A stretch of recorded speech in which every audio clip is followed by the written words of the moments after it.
ISTQB Part 5, Process of Testing. Yes, of course, the ISTQB foundation level, it's 80% it's completely theoretical. That is, you have to understand the concept, and remaining 20% will be like equivalent valence and equivalent value partitioning, boundary value partitioning, static analysis method, branch analysis method. Everything will comes under that, so that it will be quite somewhat interesting. So, but yes, you have to understand the theory as well. It plays a major role, and it will really gives you good score in your examination. So this is ISTQB part 5, and process of testing. What are the process present in the testing? So let's have a look on it. So in fundamentals of testing, this will be the last topic that you are going to learn about. All right, so I wanted you to remember in a single attempt. Okay, so I'll just wanted to give you the pictorial representation. So what would be the process of testing? So first, whenever you are getting the requirement, your project managers, your leads, every members, that is, you can tell it's a stakeholders. All right, so stakeholders are the one who are the relates with the project. So if you are testing, you are one of the stakeholder. If you are developing, you are one of the stakeholder. So your customer, your managers, all those are stakeholders. So stakeholders, that is the higher level stakeholders, or start to discuss about, once they get the project, they will start to analyze the requirement. The project manager and the group managers, or whatever the hierarchy in the company, they used to discuss like, is this project is really feasible or not. So you will have the technical managers as well. Is this really feasible or not? So this will be the budget they have given, and it is really okay to proceed with that. So this budget will really make the resources that will make this project completely, the work done or not, or how many pieces we need, or what are the lab systems that we are required. So everything will be, they just started to analyze. They'll just assess the risk present in that. So if this one goes wrong, what would be the risk of our project, like what will happen next. So everything will be analyzed the first stage. All right, so you just listen as a story, so that you'll come to know the statements. It will be very easy to understand. So they'll discuss. Once they discuss, they start to have a plan. So they will do planning, that is, how to deal. So what are the tools we are going to use? So this tool we are going to use. For this tool, this will be the algorithm will suit. And so there will be the planning, will, it's like algorithms or flow charts. All those things will be done by the testing team. All right, so next one is the execution. So yes, we have planned. So now we have to do the test case, that is implementation and execution. We have to write a test case, and we have to do execution. All right, so after that, we have you are just so just imagine you are a tester. Okay, so from this, you are just getting this algorithm. So you have to do these tools. Everything have been fixed, and you are giving only the test case. That is, you have to write with respect to the requirement, and you have to use certain tools, and you can use certain scripts, so that you are executing. Once you are executing, so like you have a number of testers. All the guys has to share the report to the leads. So they will just analyze the report. So which one is pass, which one is fail, and which one has the impact on the critical area. Everything will be analyzed over there, and finally they will just give the exit criteria. That is, they will hand over. If this one is satisfied, then everything will be wrapped, and it is handed over to the customer, and they'll end the thing. So that is what the process of testing. So let's see one by one. All testing practices can hold these 5 testing process. Number 1, planning and control. All right, so we are planning, and yes, they have to control. So okay, planning is nothing but is, they need to use this much resource, everything. Say for example, they want 10 resource in a team. All right, so that's what they are planning. And what exactly the control is? Control is nothing but, in the 10 resources, one resource went for some leave, long leave, some maternity leave.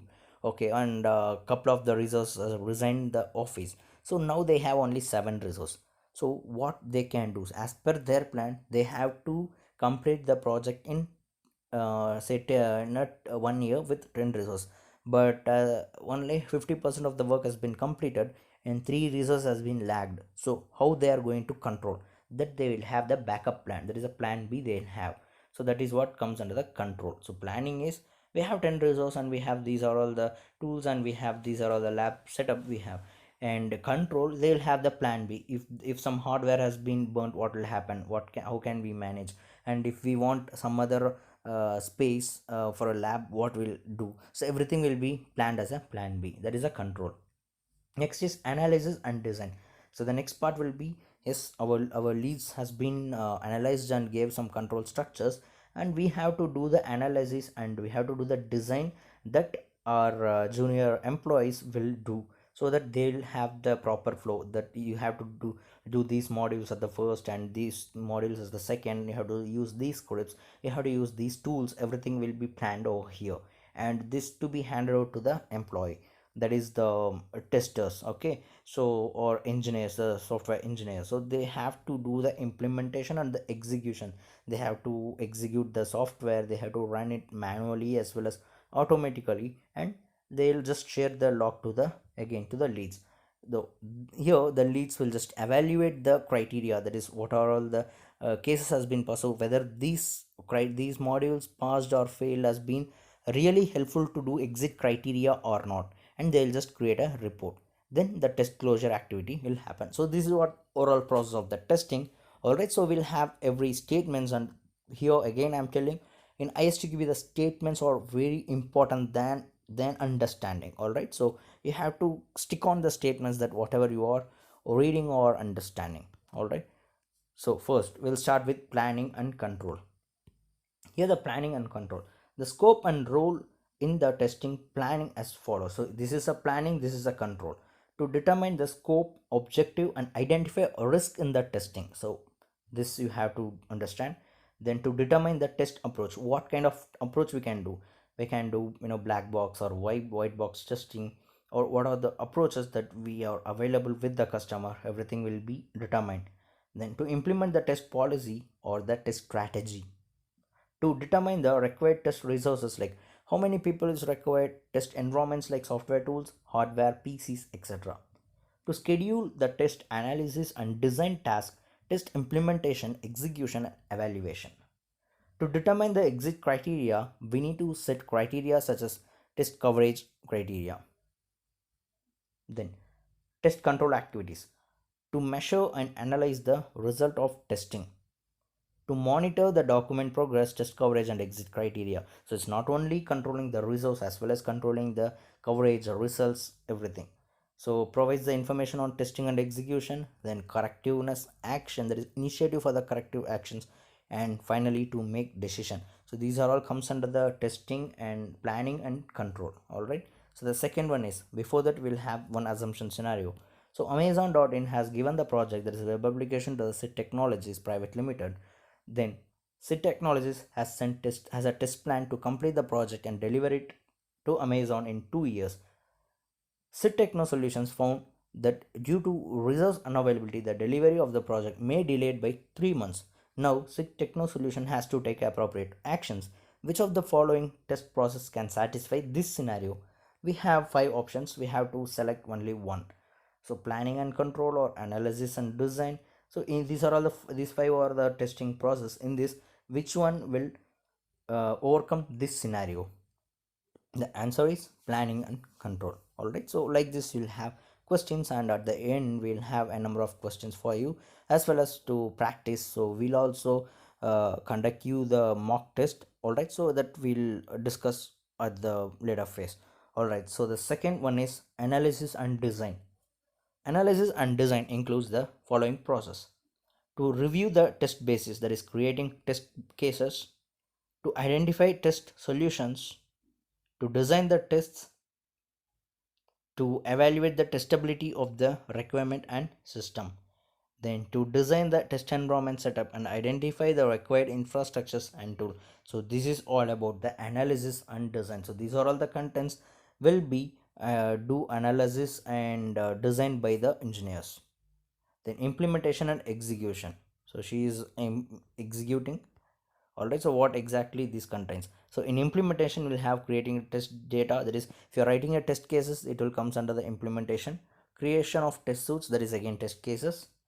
Then here test data is different. Test data is nothing but what are all the conditions, what are the data that you are going to fetch while writing test cases, that is a test data.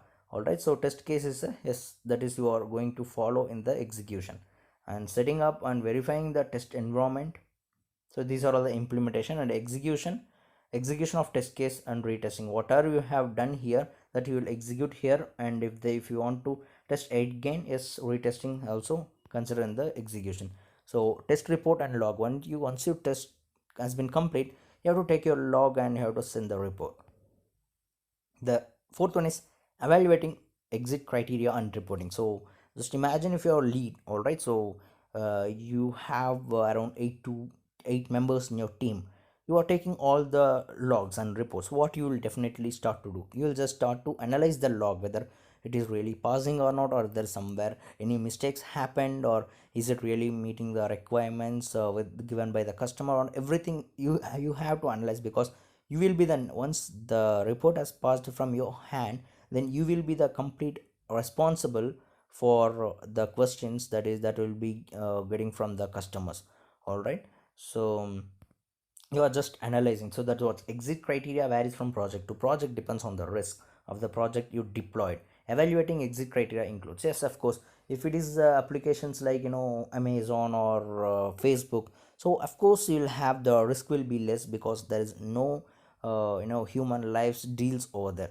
But if you are dealing with some automotive applications or aerospace application, definitely the risk will be more, because if any software defect has been, if any severe faults has been missed out, then it may takes a human lives as well. So that's what a risk of the project they have meant. So what are all the things have been taken care in the evaluating exit criteria is to check the test log of all the modules, to assess if more tests are needed, or if the exit criteria specified should be changed, to write the test summary report to the stakeholders who are taking part in the project. Alright, so these are all the stuff that evaluating criteria, exit criteria happens. And the final one will be test closure activity. So it's really interesting, because you have done with your project. Just imagine, once you complete your project, you are going to next project, but before that you will have some time. So how you feel like that today you are just releasing your software to the customer, and there will be no support. So maybe maintenance may be there, but of course it's not like routine, like you want to test or you want to find a defects, nothing like that. So you have completed your project. So this is what the scenario here. Test closure activities are done when software is delivered. The following task when you are doing test closure activity, just imagine if you're a manager, you have to do all these test closure activity to check which planned deliverables and finalize it to the customer for the later use. So whatever the scripts you used, whatever the panels you used, whatever the test case used, everything has to be delivered to the customer. To hand over the test ware to maintenance the organization. Then lesson learned, so what are the mistakes you have been done by your engineers, everything has to be reported, so that customer will not repeat the same mistake again in his place. All right, so this is one of the things that you may comes under the test closure activity. But in other cases, test closure activity can also be carried out even if the project is cancelled. You are doing your project as usual, but suddenly customer change the plan to stop your project, then you have to do the test closure activity. So all these, then when the customer expected target is achieved, so he wanted 80% target is enough for me, then again you have to hand over all this to him. When a customer has a maintenance release or update is done, then again you have to do, say for example, if you are doing a change application project, you are just doing updates, you are not dealing with the scratch. So that the update, once the update is done, for every update you have to deliver all this. So these are all the test process, so that so far you can understand something. So yes, of course the statements really matters, you just go through all. And the next video will have the understanding of the testing principles and real time scenario with the test process. That is, whatever we have seen now, test process and test principles, will have the real time scenario. And we'll start with the next video tutorial. Just stay tuned. Happy learnings. Bye.